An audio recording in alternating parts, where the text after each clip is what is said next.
नमस्कार, आदाब, सत श्री अकाल। मैं हूं गिरिराज शर्मा और आप देख रहे हैं सरल टॉक। सभी से एक अपील है कि सरल टॉक की आवाज को सब्सक्राइब कीजिए और इसे सोशल मीडिया के हर प्लेटफॉर्म पर शेयर कीजिए।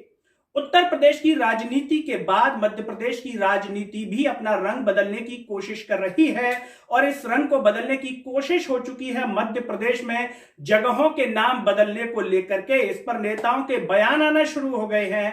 प्रोटेम स्पीकर रामेश्वर शर्मा ने कुछ दिन पहले ये बयान दिया था कि भोपाल की ईदगाह हिल्स का नाम बदल करके गुरु नानक टेकरी रख देना चाहिए। नागरिकों की ऐसी मांग उठ रही है। उन्होंने साथ ही कहा कि होशंगाबाद का नाम बदलकर नर्मदापुरम कर देना चाहिए क्योंकि नागरिक ऐसी मांग कर रहे हैं। और हम लुटेरे के नाम पर नगर रखें और आजादी के बाद रखें, धिक्कार है हमारी जिंदगी को। लोग हमारे मोड़ा मोड़ी हमसे पूछेंगे तो हम क्या बताएंगे। उन्हें मांग शुरू कर दी है कि होशंगाबाद का नाम परिवर्तित करके नर्मदापुरम के नाम से ही पुकारा जाए।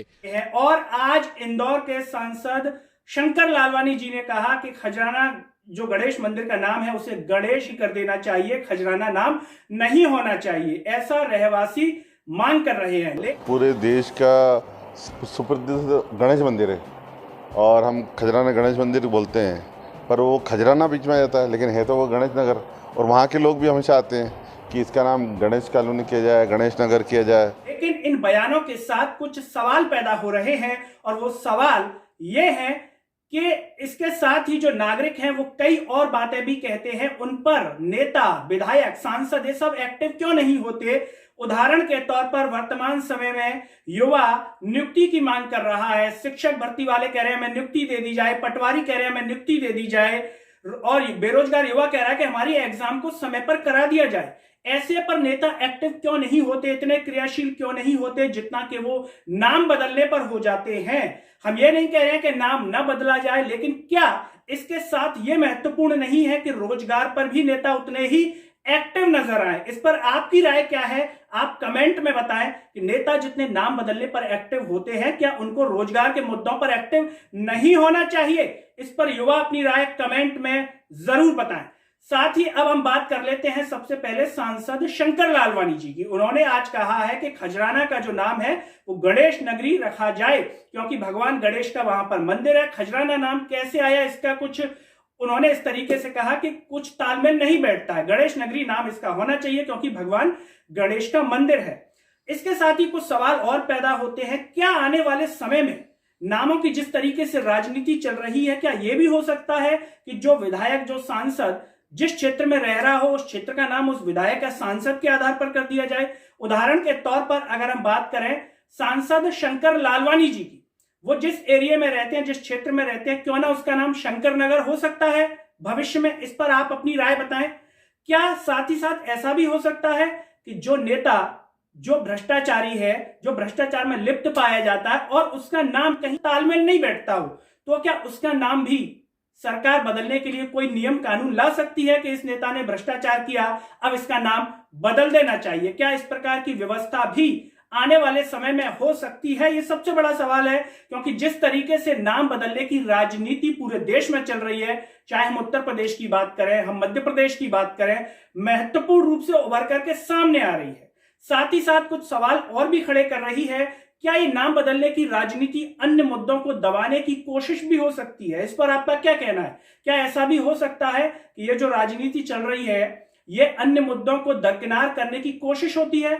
आप हमें कमेंट में बताइए इस पर आपका क्या कहना है। अब हम बात कर लेते हैं प्रोटेम स्पीकर रामेश्वर शर्मा जी की। वो कह रहे हैं कि होशंगाबाद का नाम नर्मदापुरम कर देना चाहिए। हमारे मोड़ा मोड़ी हमसे पूछेंगे तो हम क्या कहेंगे, कौन था होशंग साहब, ऐसा करके उन्होंने बात कही। अब यहां पर भी सवाल यह पैदा होता है कि नाम बदल दिया जाए, इसमें कोई बुराई नहीं है, उनका मानना है, रहवासियों का मानना है, लेकिन रहवासी साथ ही साथ जब रोजगार की बात करते हैं तब खामोशी क्यों छा जाती है, खामोश क्यों हो जाते हैं, उस समय क्यों नहीं कह पाते? क्या रहवासियों की वो मांग जायज नहीं होती रोजगार को लेकर के या क्षेत्र के विकास को लेकर के? अब यहां पर सवाल यह आता है, जैसा कि उन्होंने कहा, तो क्या यह भी होना चाहिए कि जो नेता चाहे वो किसी भी दल के हों, वो भ्रष्टाचारी में अगर आ रहे हैं तो उनके नाम बदलेगी सरकार, उनके नाम बदलेगी क्योंकि ये भ्रष्टाचारी में लिप्त पाए गए थे, इनका नाम बदल देना चाहिए क्योंकि समाज में गलत संदेश जाएगा। जैसा कि रामेश्वर शर्मा जी ने कहा कि हम आने वाले पीढ़ियों को क्या बताएंगे, मोड़ा मोड़ी पूछेंगे तो क्या बताएंगे। तो जब भ्रष्टाचारी नेता जो भ्रष्टाचार में लिप्त पाए जाते हैं, अधिकारी जो भ्रष्टाचार में लिप्त पाए जाते हैं, क्या इनके नामों को भी बदला जाएगा? अगर किसी का नाम उदाहरण के तौर पर मैच नहीं हो रहा, किसी का नाम भगवान के नाम पर है, अब वो भ्रष्टाचार में लिप्त पाया जाता है या किसी भी केस में लिप्त पाया जाता है, गलत क्रियाओं में लिप्त पाया जाता है, तो क्या उसका नाम बदला जाएगा? क्या उसके गलत कार्य करने से भगवान के नाम पर गलत प्रभाव नहीं पड़ेगा? क्या समाज पर गलत प्रभाव नहीं पड़ेगा?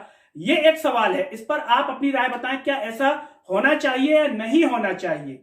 और साथ ही साथ जो नेता हैं जो रोजगार को लेकर के उतने एक्टिव नजर नहीं आ रहे हैं जितने एक्टिव के वो नाम बदलने को लेकर हैं, इस पर आप लोगों का क्या कहना है ये भी हमें बताइए। साथ ही साथ हम प्रोटेम स्पीकर रामेश्वर शर्मा जी और सांसद शंकर लालवानी जी से भी सरल टॉक यही निवेदन करेगा कि जो युवा रोजगार की मांग उठा रहे हैं उनके साथ उतनी ही क्रियाशीलता के साथ वो एक्टिव हों, उतनी ही क्रियाशीलता के साथ वो उनकी बातों के साथ खड़े हों और उनकी बात रखें।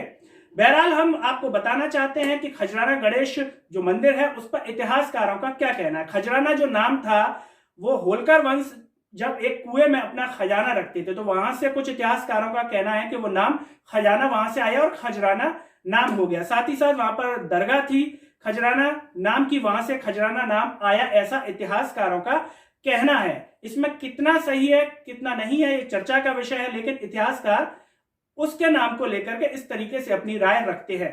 साथ ही साथ हम सभी से चलते चलते एक ही अपील करेंगे कि सरल टॉक की आवाज को सब्सक्राइब कीजिए और इसे सोशल मीडिया के हर प्लेटफॉर्म पर इतना फैलाइए कि आपकी हर आवाज पहुंचे सरकार के कानों तक।